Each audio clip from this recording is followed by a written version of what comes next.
I start my talk with the Islamic greeting. Assalamu alaikum wa rahmatullahi wa barakatuh. Alhamdulillahi rabbil alameen. Wassalatu wassalamu ala rasulihil kareem wa ala alihi wa ashabihi ajma'in.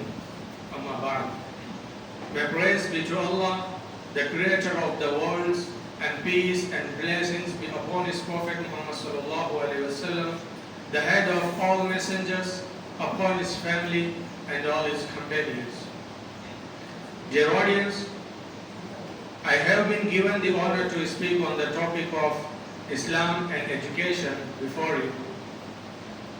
Nowadays, education is considered to be a gift of this modern age, but in fact, it is only Islam which laid down the foundation of education and took it to unprecedented heights. It is an established truth that Islam has not only laid much emphasis on education, messenger of knowledge and leader of an educational revolution. Other civilizations put education in the category of necessities of life, but Islam regarded it the utmost necessity of each human being.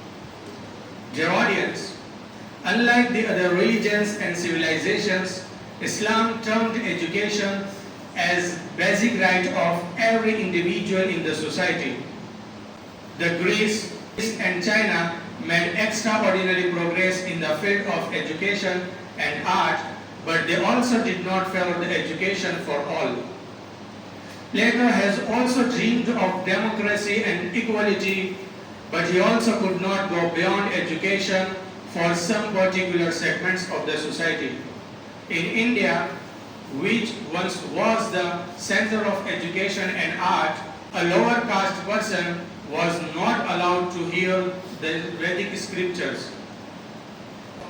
None can deny the glory of Nalanda and Taxila universities. But after all, the fact is that the common people were always deprived of education in Hindu periods.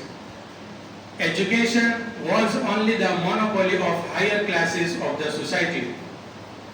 When the sun of Islam was enlightening the world, Europe was passing through dark ages of history. The scientists, artists, and men of learning were tortured, and sometimes even they were tortured to death. Similarly, ignorance was prevailing all over Arabia.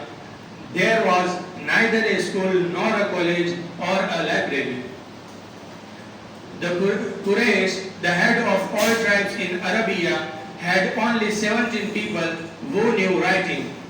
In 570 AD, when the sun of Islam rose from the horizon of Arabian Peninsula in its fullest blaze, the entire world was shrouded by darkness and steeped in ignorance and long slumber. The first slogan that Islam chanted in this horrible atmosphere was about education. The earliest verses of the Quran invited people to education. Allah Ta'ala says in the Holy Quran, "Iqra bismi rabbikal ladhi khalaq, khalaqal insana min 'alaq, iqra wa rabbukal akram, alladhi 'allama bil qalam, 'allama al insana ma lam ya'lam." Read, with the name of your Lord who created everything. He created man from a clot of blood. Read, and your Lord is the most gracious who imparted knowledge by means of the pen. He taught man what he did not know. These verses of the Quran are considered to be the fountainhead of education in post-Islamic history.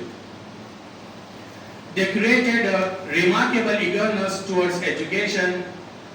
The Quran filled followers of Islam with a tremendous spirit. This is the reason the Prophet Muhammad ﷺ himself said, "I was sent down as a teacher." Once upon a time, the Prophet Muhammad ﷺ saw some of his companions sitting in two circles. One circle was busy chanting the glory of Allah and another circle was busy teaching and learning. So the Prophet Muhammad ﷺ said, I was sent as a teacher and sat among them. The Sahaba imbibed the teaching on Islam in their lives, and whenever they went, they engaged themselves in learning and teachings. They sat in a corner of masjid or in a part of a house teaching wisdom and good behavior. Due to their valuable efforts, in short period of time, the Arabs turned into most civilized nation. Here, I conclude my speech. May Allah help us and give us tawfiq to follow all the teachings of Islam. Wa akhiru da'wana alhamdulillahi rabbil alameen.